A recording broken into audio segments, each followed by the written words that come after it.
देखिए, कृष्ण बहुत जटिल विषय है, समझना इस बात को और ध्यान देना महाराज। इस ग्रंथ में महाराज मोती छुपे हुए सागर है ये,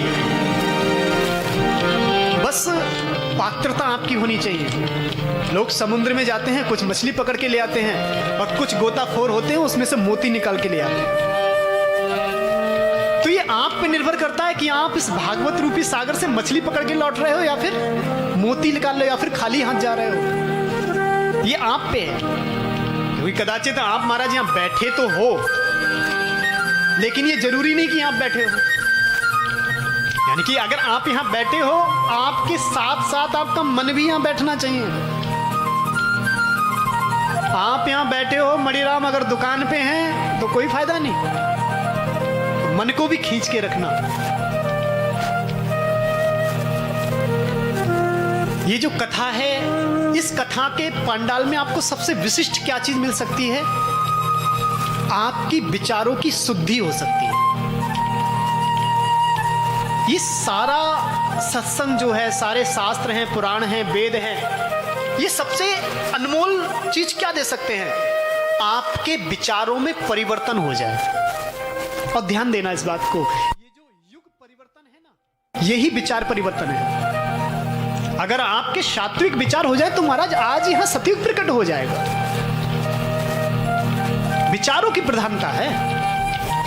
जैसे किसान खेत में बीज बोता है और उसके अनुरूप फसल काटता है, ऐसे ही आप अपने मस्तिष्क में जैसे विचार रोपते हो, ठीक उसी प्रकार से फल की प्राप्ति होती है। आपकी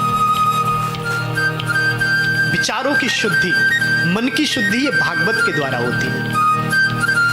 बड़ा दिव्य ग्रंथ है ये भागवत, भागीरथी गंगा है ये। विष्णु पादुदकम पित्वा पुनर्जन्म विद्यते। आप केवल इसलिए कथा नहीं सुनना कि कथा सुनने से हमारी मुक्ति हो जाएगी, तो मुक्ति के तो बहुत सरल सरल साधन हैं। कहते हैं विष्णु पादुदकम पित्वा, अगर आप गंगा जी का भी सेवन कर देते हो तो उसमें भी सामर्थ्य है मुक्ति प्रदान करने की। गंगा जी आई ही इसलिए थी, भागीरथ के पूर्वजों का ही तो उद्धार करना था, इसीलिए तो आई थी। तो ये जो भागवत है, यहां केवल मुक्ति के लिए नहीं महाराज, ये विचारों की शुद्धि, विशेष जो मणि यहां से मिल सकता है, विचारों की शुद्धि हो सकती है। बड़ा दिव्य नाम रखा है, ऐसा नहीं कि भागवत का हवा हवा में कुछ भी नाम रख दिया है।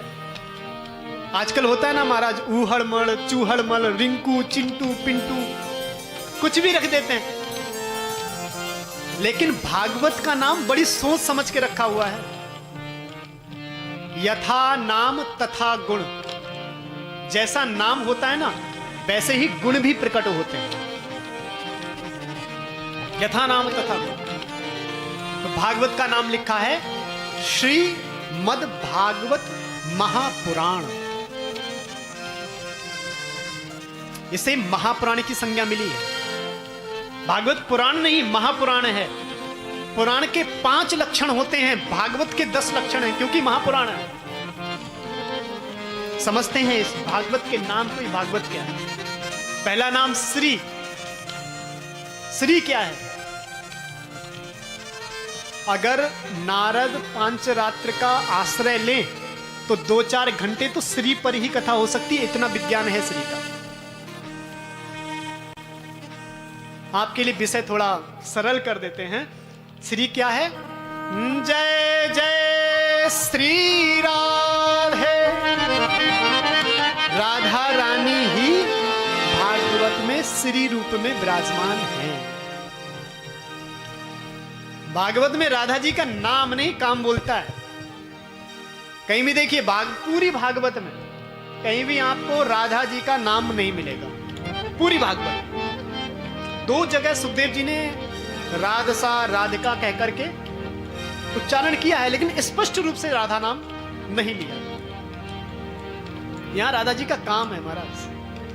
नाम, रूप, गुण, लीला, धाम, ये भगवान की अमूल्य वस्तु है, लेकिन अधिकार राधा रानी का है। एक भजन है ना, जैसे कोई सेठ हो, बहुत सी दौलत कमा के लाता है, पैसा कमाता है। पहले की बात बता रहा हूं, जब ये बैंक वगैरह नहीं खुले थे, अब तो बैंक में जमा होता है, पहले महाराज सेठानी के हाथ में दिया जाता था। सेठानी के हाथ में धन दे दिया जाता था, वो संभाल के रखती थी। ऐसे ही हमारे सांवरिया सेठ हैं, और राधा जी कौन है? सेठानी। तो नाम रूप गुण लीला धाम, इन पांचों पर अधिकार राधा रानी का। सांवरियो है से,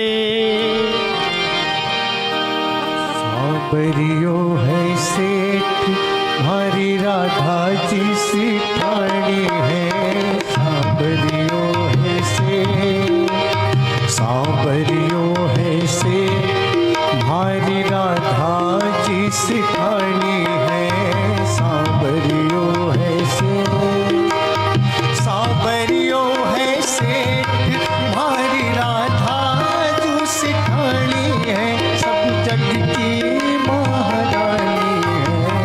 सांवरियो है सेठ, हमारी राधा जो सिठानी है।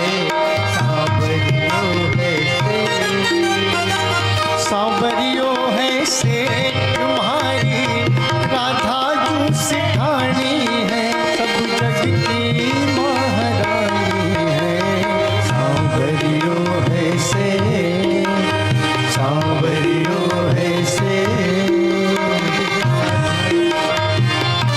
श्री राधे।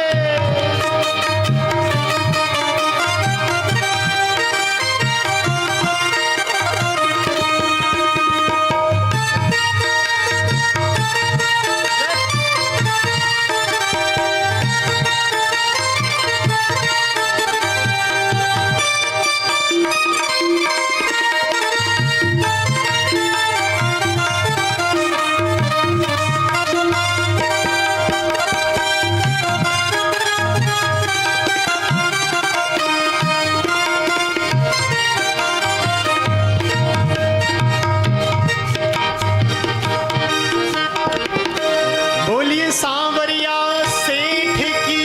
जय हो। तो वो सांवरिया सेठ है, तो ये श्री है ना, ये राधा रानी है। और चार शब्द आते हैं भागवत में, भा, ग, ब और ता। भा किसे कहते हैं? देखिए, भा के दो अर्थ। एक तो भा माने होता है प्रकाश, भामिस भास्कर, प्रकाश को कहते हैं। हमारे मन में अज्ञान का अंधकार भरा हुआ है, तो मानो ये भास्कर रूपी ग्रंथ हमारे सामने प्रकट हुआ है, हमारा अज्ञान दूर करने के लिए। जब तक मन में अज्ञान है तब तक शोक है, जब तक मन में अज्ञान बना हुआ है। जब प्रकाश होता है महाराज, तो हर चीज का भान हो जाता है। अगर प्रकाश है तो आप कीचड़ देख करके चलेंगे, साफ रास्ते से निकल जाते हैं।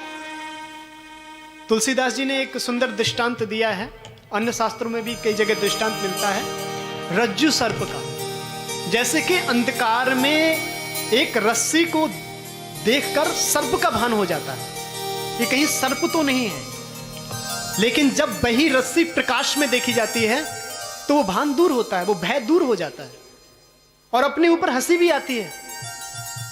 अरे मैं कल रात से भयभीत बना हुआ हूं इस रस्सी को देख करके, इसे सर्प सोच रहा था, सांप सोच रहा था, लेकिन ये तो रस्सी है, तो अपने ऊपर हंसी आती है।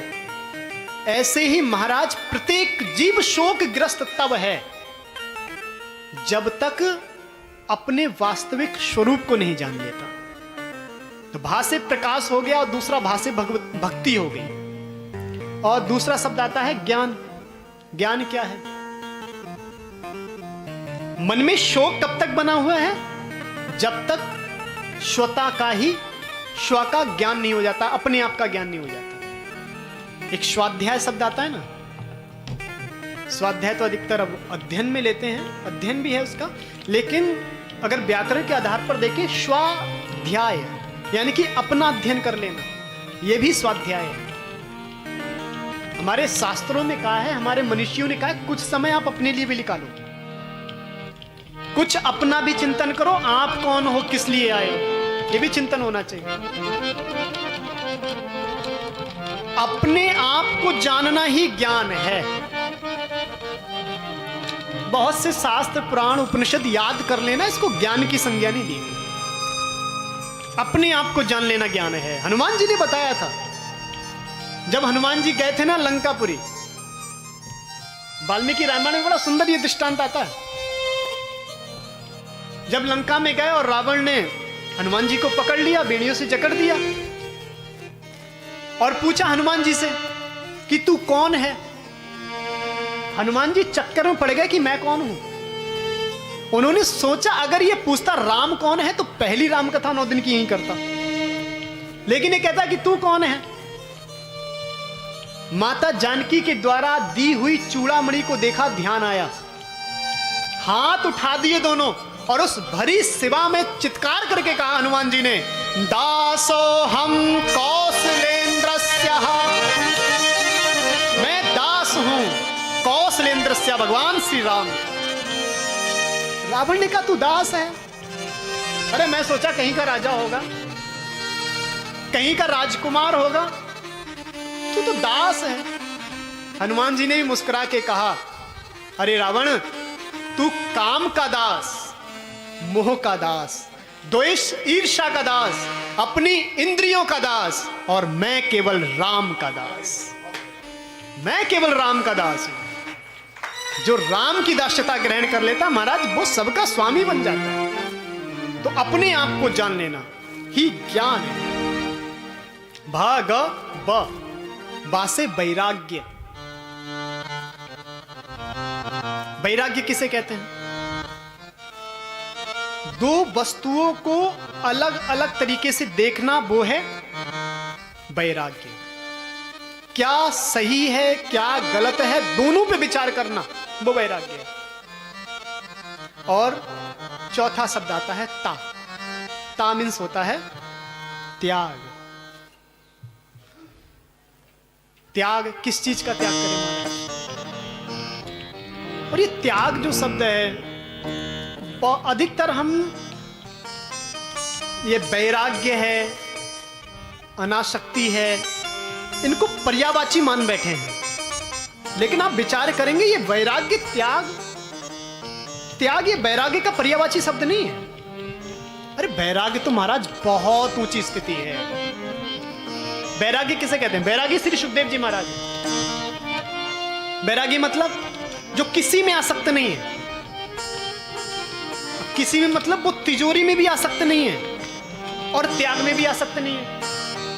ऐसा होता है ना, कई महाराज बहुत बड़े बड़े त्यागी होते हैं, घर परिवार छोड़ दिया, धन दौलत छोड़ दी, संपत्ति छोड़ दी, लेकिन जो उन्होंने त्याग किया है उसे नहीं छोड़ पाते।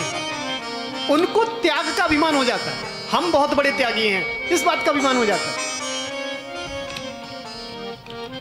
कंचन तजना सहज है, सहज त्रिया का नेह, मान बड़ाई ईर्षा दुर्लभ तजना। ये इस संसार में महाराज कुछ ऐसा नहीं जिसे छोड़ दिया जाए। तो क्या छोड़ना है? मान बड़ाई ईर्षा। आप सम रह सकें, हर स्थिति में आप सम रह सकें, यही सबसे बड़ा त्याग है। मान बड़ाई अगर आपने छोड़ दी ना, अगर आपने अभिमान छोड़ दिया, तो आपके जीवन में सबसे बड़ा त्याग है। यही जल्दी नहीं छूटता है। आपको बहुत से संत मिल जाएंगे जो महाराज धन दौलत छोड़ दिए, पैसे को हाथ नहीं लगाते हैं। बहुत से संत मिल जाएंगे आपको ऐसे। कंचन तजना सहज है, सहज स्त्रिया कने, पत्नी छोड़ दी, परिवार छोड़ दिया, ऐसे भी बहुत से संत हैं। मान बड़ाई ईर्षा, महाराज ये जो मान है ये नहीं छूटता है। इसे कहते हैं मात्सर्य। एक मच्छर होता है और एक मात्सर्य होता है, दोनों में ज्यादा अंतर नहीं है, मच्छर में भी और मात्सर्य में भी। मच्छर जो है वो तो अंदर बाहर से काटता है, और ये जो मात्सर्य है ना, ये अंदर से काटता है। अब मच्छर से बचने के लिए तो महाराज बहुत सी सुविधाएं हैं। गुड नाइट लगा लो, ऑल आउट लगा लो, और भी बहुत सी चीजें आती हैं। मच्छर से तो बच जाओगे, लेकिन महाराज मात्सर्य से कैसे बचोगे? क्योंकि ये तो बाहर काटते नहीं, तो अंदर से काटता है। यानी कि दूसरे की खुशी बर्दाश्त ना होना, यही मात्सर्य है। अरे हमारा पड़ोसी है, साथ में आए थे, हम अभी 1 मंजिला बना के बैठे हैं, इसने 4 मंजिला खड़ा कर दिया। हमारे पास केवल 2 व्हीलर, ये 4 व्हीलर से चल रहा है। ये जो महाराज मान बड़ा ईर्षा है, ये नहीं छूटती जल्दी। आप 7 दिन कथा सुन रहे हैं, अब आपको पता कैसे चलेगा कि कथा ने अपना प्रभाव किया नहीं किया? कथा का कुछ प्रभाव हुआ या नहीं हुआ? एक छोटा सा उदाहरण मैं आपको बताता हूं। आप अगर किसी की संपत्ति को देखो ना, तो आपके मन में यह भाव आ जाए कि इसने, भगवान ने इसको बहुत दिया है, भगवान ऐसी ही धन दौलत दूसरे गरीबों को भी दे। समझ लेना कथा अपना असर दिखा रही है। अगर उससे जलन होने लग जाए, अरे महाराज इतना 4 मंजिल, भगवान करे ऐसा हो कि इसकी छत पे बिजली गिर जाए, अगर ये भाव आ गया महाराज, तो कथा ने भी असर नहीं किया। कथा 7 दिन आप कथा सुन रहे हो, 7 दिन कथा सुनने के बाद सभी अपने अपने स्थान पर जाएंगे, लेकिन कथा सुनने के बाद आपकी परिस्थिति बदली नहीं बदली मुझे पता नहीं, लेकिन कथा सफल तब हो जाएगी जब आपकी स्थिति बदलेगी। अगर आपकी स्थिति बदल गई तो महाराज कथा सार्थक है। तो आपने अगर ये अभिमान त्याग दिया तो महाराज बहुत बड़ा त्याग किया यहां। तो ये 4 अक्षर आपको बताए, भागवत। इस भागवत कथा को प्रवेश करने से पूर्व आपको देखिए 3 बात का तो विशेष ध्यान रखना ही पड़ेगा। 4 बातों का आपको दान देना पड़ेगा इस कथा में। वो क्या क्या? पहली तो आपके अंदर श्रद्धा होनी चाहिए। मैंने आपको पूर्व में बताया ना, ये जो कृष्ण है ना, बड़ा जटिल है, जल्दी समझ में नहीं आता। श्रद्धा, सत्संग, परमात्मा प्रेम, अटूट विश्वास, ये 4 चीजें अगर आपके अंदर नहीं हुई तो धोखा खा जाओगे। कृष्ण कथा भी आपको भ्रमित कर देगी। देखिए राम जी तो बड़े सीधे साधे हैं,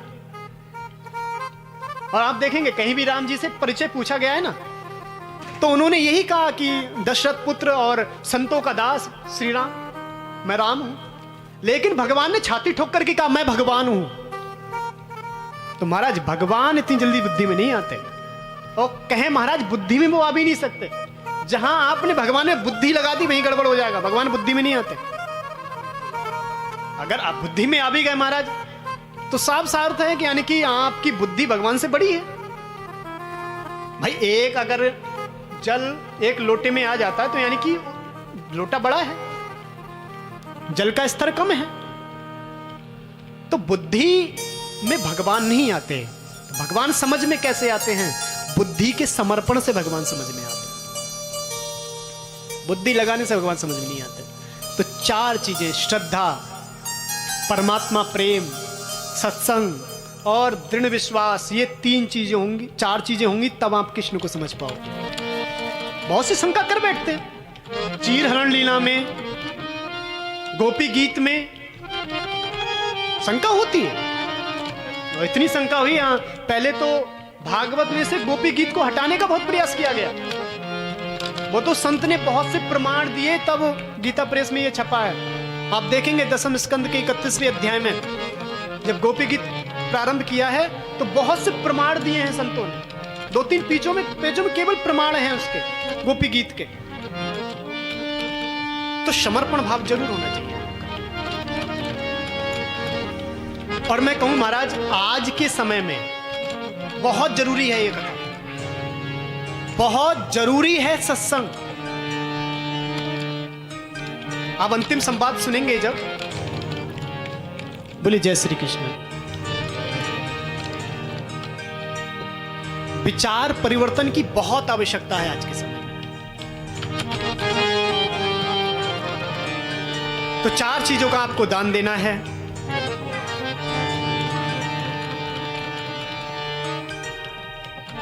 बोले जय श्री कृष्ण। श्री कृष्ण गोविंद हरे मुरारे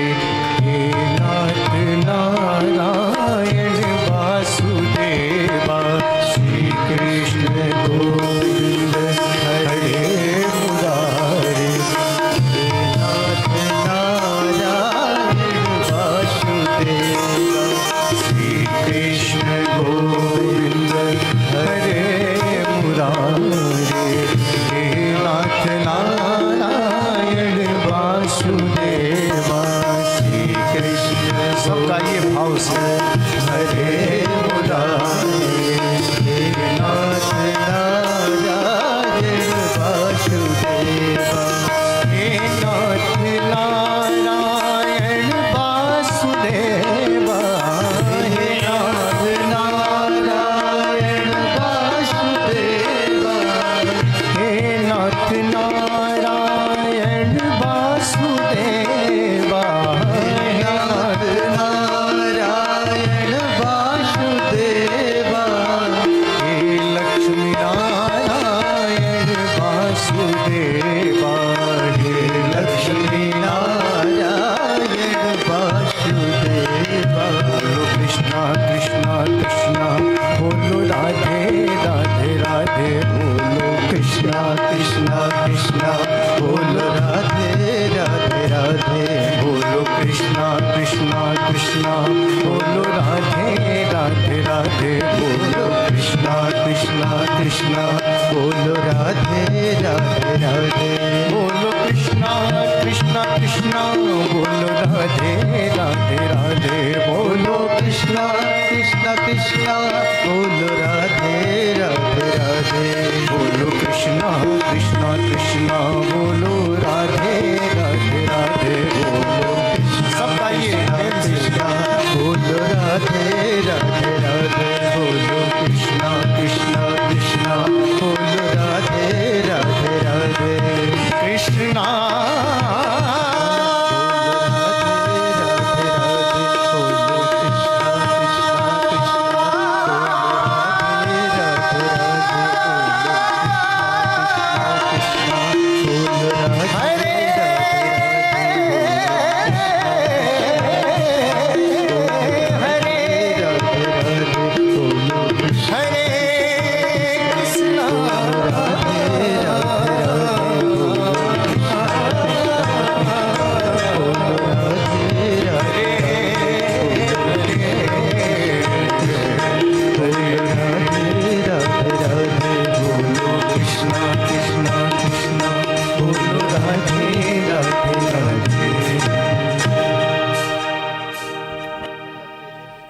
श्रद्धा और विश्वास। कृष्ण कथा सुनने के लिए श्रद्धा विश्वास जरूरी और मर्यादा जरूरी है। कृष्ण कथा आप मर्यादा में रह करके समझ सकते हो।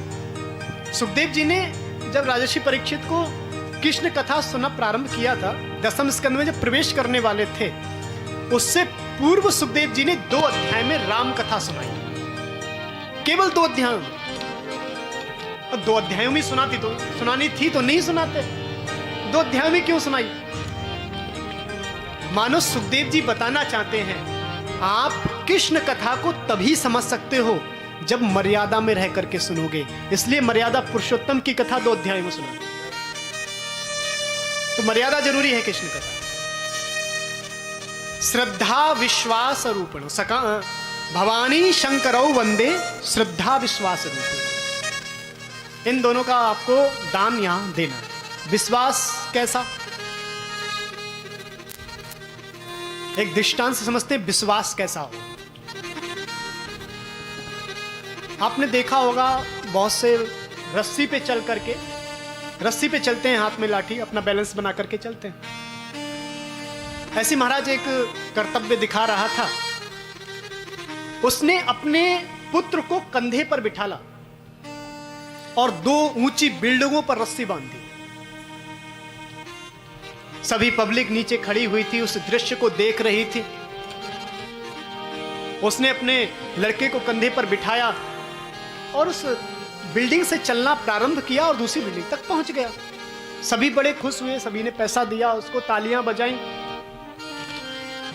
तो जो कर्तव्य दिखा रहा था, उसने सभी से एक प्रश्न किया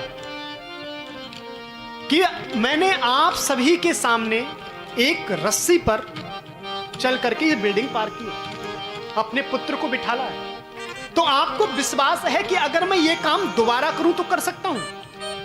सभी ने महाराज हाथ उठा करके कह दिया, हाँ, आपने तो बड़ी सरलता से कर दिया था ये काम, तो दोबारा करना चाहो दोबारा भी कर दोगे, आपको तो अभ्यास हो गया इस काम का। कहा आपको पूर्ण विश्वास है कि मैं ये काम दोबारा भी कर सकता हूं? सभी ने कहा हाँ हाँ हमें पूर्ण विश्वास है कि आप ये काम दोबारा भी कर सकते हैं। तो उसने कहा ठीक है, मैं ये काम दोबारा कर रहा हूं, लेकिन इस बार कंधे पर अपना पुत्र नहीं, आप में से किसी का पुत्र बिठा लूंगा। अब बताओ किसे विश्वास है? किसी के मुंह से आवाज नहीं निकली। तो उसने कहा आपको मेरे ऊपर बिलीव हो सकता है पर ट्रस्ट नहीं है। बिलीव और ट्रस्ट में अंतर होता है। तो हो सकता है आपको परमात्मा पर बिलीव हो, पर महाराज उस परमात्मा पर ट्रस्ट भी रखना। ट्रस्ट जरूरी है महाराज, पूर्णतः विश्वास। हाँ, नारायण जो करेंगे अच्छा ही करेंगे, यह विश्वास होना चाहिए। और ऐसा नहीं है, हम संसार में रहकर कई लोगों पर विश्वास करते हैं, कई लोगों पर विश्वास करते हैं, पग पग पर विश्वास करते आ रहे हैं। अब देखो आप कितनी जगह विश्वास करते हैं। आप कहीं सफर में जाएं, किसी यात्रा पे जाएं, किसी दूसरे देश में जाएं, फिर किसी अनजान जगह जाएं, आपको वो जगह पता नहीं, आपको जहां जाना उसका एड्रेस पता नहीं, पता नहीं है। आपने टैक्सी बुलाई, टैक्सी ड्राइवर से कहा भैया ये एड्रेस है, मुझे यहां पहुंचा दो। टैक्सी वाला बिल्कुल अनजान है, कोई परिचय नहीं है आपसे, लेकिन आपको कितना विश्वास हो गया कि ये मुझे ठीक पते पे ले जाकर के छोड़ेगा, गलत नहीं छोड़ेगा। विश्वास किया। आप जाते हो हजामत बनवाने, नाई की दुकान पर बैठ जाओगे बड़े निश्चिंत होकर के महाराज, वो आपके गले पे चाकू चला रहा है, उस तरह चला रहा है, लेकिन कितना विश्वास है महाराज कि ये हमारी गर्दन नहीं काटेगा, हजामत ही करेगा। तो ये भी विश्वास है ना। लेकिन जहां महाराज विश्वास करने की बात आती है भगवान पे, हमारा विश्वास डगमगा जाता है। जितना विश्वास हम भूत प्रेतों पे कर लेते हैं ना, इतना विश्वास भी हम भगवान पे नहीं कर पाए, इतना विश्वास भी नहीं होता। देखिए भूत के बारे में भी हमने सुना है कि वो रात्रि में मिलता है, शमशान में मिलता है, उल्टे पैर होते हैं, बड़ा भयानक होता है।